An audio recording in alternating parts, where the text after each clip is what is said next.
Се намалува процентот на невработени граѓани во земјава, се пофали вице-премиерот за економски прашања Кочо Анѓушев, но без да прецизира колку е намалена невработеноста. Според него растот на економските показатели во првиот квартал на оваа година меѓу другото се должи и на вработувањата. Овие бројки кои што произлегува како економска активност, тие мора да произлезат од една страна и преку вработување, бидејќи таа економска активност не се ствара без дополнителни вработувања.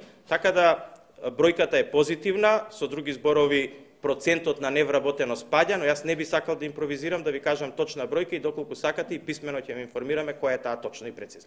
Министрите од економските ресори на владата денеска ја презентираа компаративната анализа според која во првиот квартал на оваа година негативни резултати бележи само нискоградбата, поточно изградбата на автопатишта и инфраструктурни проекти поради намалената активност на дел од компаниите.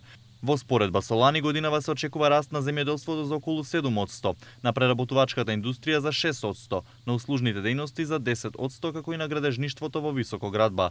Анѓушев посебно изрази задоволство од растот на извозот кој, како што напомена, е 14,3% повисок во евра или дури 31% во долари.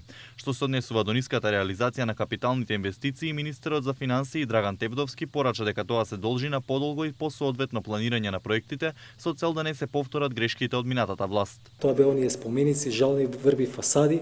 Ние се решивме да одиме по потешкиот, да го правиме она на вистина што ќе има корист, да вистински инвестиции, да правиме притисок на сите во институции да направат реализација, а впрочем околу очекувањата, ја ќе ве потсетам дека ние во последниот квартал на минатата година успеавме со таков притисок да реализираме највисоко ниво на капитални инвестиции. Сега ќе го правиме истото.